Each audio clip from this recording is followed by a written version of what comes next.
Panicuna, Wawikuna, hermanas y hermanos. Nuestra clase de quechua continúa. Hoy estudiamos la tercera función del morfema Q.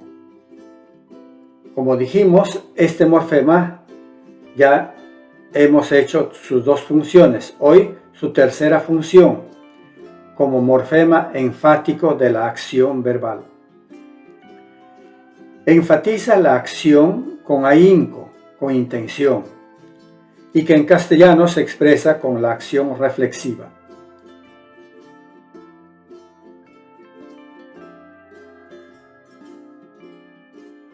Hukqila runash aruyman yargur imaypis ninah. Wañukuman, wañukuman. Versión española. Dicen que un hombre ocioso, al salir al trabajo, siempre decía: ojalá me muriera, ojalá me muriera. Hukuti, hukaukis yuripurnin ninah. Wañukuita munaptikera, nogam hunkaikita kutsushah. Una vez se le apareció un anciano que le dijo: si tanto deseas morirte, yo te cortaré el cuello. Reila runaga mantzakashka, mañakurga, mananam nishahnatsu, allí arukusha. El hombre ocioso, asustado, rogó: ya no diré eso, voy a laborar bien.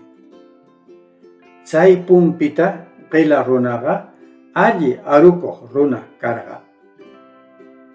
Desde entonces el hombre ocioso fue un hombre laborioso.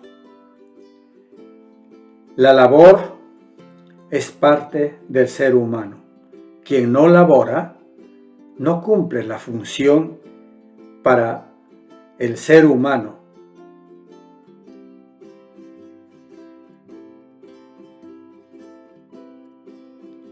Arukui. Aquí se ve que el morfema Q está infijo, está dentro de la palabra. Arukui.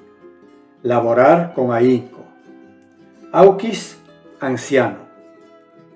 Imaipis, siempre.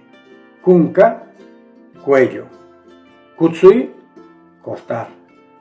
Mantzakashka, asustado. Mañakui, rogar. Munai, desear. Ni, decir. Pun, tiempo, momento. Qila, ocioso, perezoso. Runa, gente, hombre. Tikrei, convertirse. Wañukui, aquí también el morfema Q está infijo. Morirse. Yargui, salir.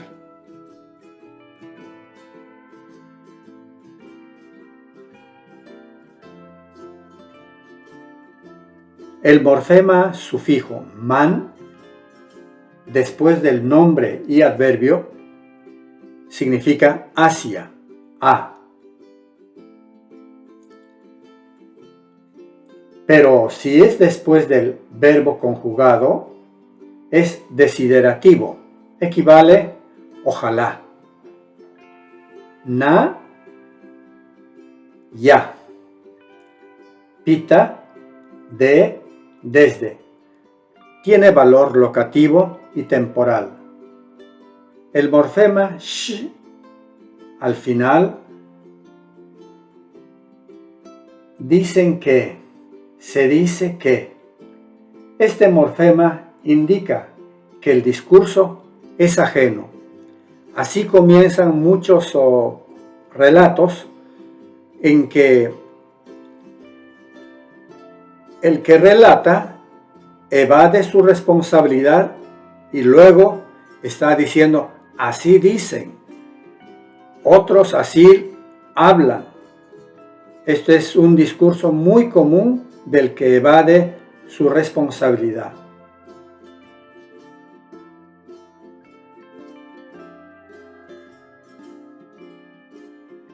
Bien, hoy día hemos terminado nuestra clase. Aiwaya Yanasakuna. Adiós, amigos.